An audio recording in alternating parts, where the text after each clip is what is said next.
పల్నాడు జిల్లా గురజాల నియోజకవర్గం దాచేపల్లిలోని కొత్తూరు గ్రామంలో సుపరిపాలనలో తొలి అడుగు కార్యక్రమం నిర్వహించారు.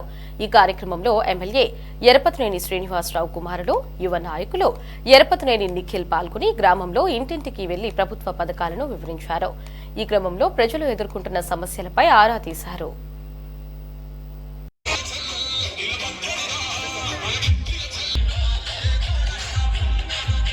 కూటమి ప్రభుత్వం అధికారంలోకి వచ్చి ఏడాది కాలం పూర్తయిన సందర్భంగా గౌరవ ముఖ్యమంత్రి వర్యులు శ్రీ నారా చంద్రబాబు నాయుడు గారి ఆదేశాల మేరకు ఏదైతే ఈ సంవత్సర కాలంలో మనం చేసిన అభివృద్ధి కార్యక్రమాలు, సంక్షేమ కార్యక్రమాలన్నింటినీ కూడా ఇంటింటికి తిరిగి ప్రజలందరికీ కూడా వివరించి ప్రజా సమస్యలను తెలుసుకొని వాటిని పరిష్కరించమని ఆదేశించడం జరిగింది.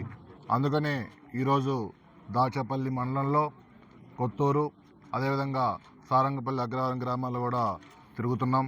ప్రతి ఇంటింటికి వెళ్ళి ఈ ఏడాది కాలంలో ఏదైతే మనం ఎన్నికల ముందు హామీ ఇచ్చామో మన హామీలన్నింటినీ కూడా గౌరవ ముఖ్యమంత్రి చంద్రబాబు నాయుడు గారు, ఉప ముఖ్యమంత్రి పవన్ కళ్యాణ్ గారు, అదేవిధంగా మంత్రి నారా లోకేష్ గారి ఆధ్వర్యంలో మన రాష్ట్ర ఆర్థిక వ్యవస్థను కూడా గాడిలో పెడుతూ ఇచ్చిన హామీలు ఒకదాని తర్వాత ఒకటి నెరవేరుస్తూ, అదేవిధంగా మనం ఏదైతే తల్లికి వందనం హామీ ఎన్నికల ముందు ఇచ్చాం, ప్రతి ఇంట్లో ఎంతమంది పిల్లలుంటే అంతమందికి కూడా ఇస్తామని చెప్పిన మాట ప్రకారం ఆ మాటను నిలబెట్టుకుంటూ అధికారంలోకి వచ్చిన తర్వాత మొన్న ఇంట్లో ఎంతమంది ఉన్నా కానీ తల్లికి వందనం ఇచ్చిన ఏకైక ప్రభుత్వం కూటమి ప్రభుత్వం అని చెప్పి తెలియజేస్తూ ఉన్నాను. అదేవిధంగా మనం చూసుకున్నట్లయితే కనుక పెన్షన్లు, మరి ఆనాడు ఎన్టీ రామారావు గారు ప్రవేశపెట్టిన ఈ పెన్షన్ల కార్యక్రమం మరి చంద్రబాబు నాయుడు గారి హయాంలో 2014 నుంచి 19 మధ్యలో మరి 2000 చేసిన ఘనత కూడా మందే.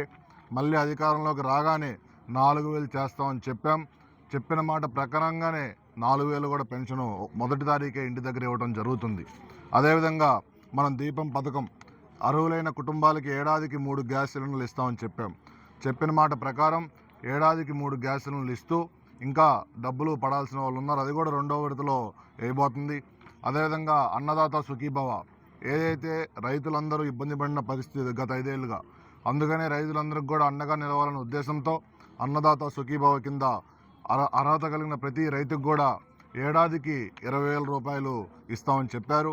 ఈ నెలలో కానీ వచ్చే నెలలో కానీ ఆ 20,000 రూపాయలు కూడా రైతుల అకౌంట్లో జమ చేయనుంది ఈ కూటమి ప్రభుత్వం అని చెప్పి మీ అందరికి కూడా తెలియజేస్తూ ఉన్నాను. అదేవిధంగా మహిళలందరూ ఉన్నారు. గత ఎన్నికల ముందు మనం హామీ ఇచ్చిన విధంగా మహిళలందరికీ కూడా ఆర్టీసీ బస్సులో ఉచిత ప్రయాణం అని చెప్పి హామీ ఇచ్చాం.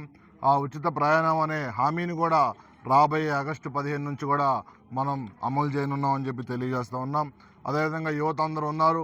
గత 5 ఏళ్ళుగా రాష్ట్రంలో కంపెనీలు లేక, కొత్త కంపెనీలు రాక, మరి ఉద్యోగాలు లేని పరిస్థితి, ఉద్యోగాలు లేకుండా నిరుద్యోగులుగా తిరుగుతున్న పరిస్థితి. అందుకనే గౌరవ మంత్రివర్యులు నారా లోకేష్ గారి ఆధ్వర్యంలో ఈ రాష్ట్రంలో కొత్త కంపెనీలు తెచ్చి మరి నిరుద్యోగంగా ఉన్న యువత అందరికి కూడా ఉద్యోగాలు ఇచ్చే బాధ్యత లోకేష్ గారు తీసుకున్నారు. కళ్ళు కనపట్లేదా? కళ్ళా? షుగర్ ఉందా? మందులు వాడుతున్నావా? మరి మందులు వాడుతున్నావా?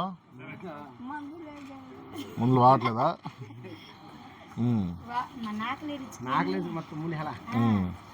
షుగర్ ఉందా అమ్మా?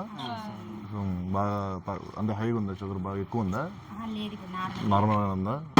మందులు వాడుతున్నారా మరి? ఓకే, చూపిస్తున్నారా? ఓకే, పిల్లలు ఏం చదువుతున్నారు? సార్ నలుగురు పడ్డాయి సార్, తల్లికి వందనం. నలుగురు పడ్డాయి, తల్లికి వందనం. హ్యాపీగా ఉన్నారా?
పేరు ఆంగోతి రామనాథ, నా భర్త పేరు నాగేశ్వర నాయకు. నాకు 4 పిల్లలు.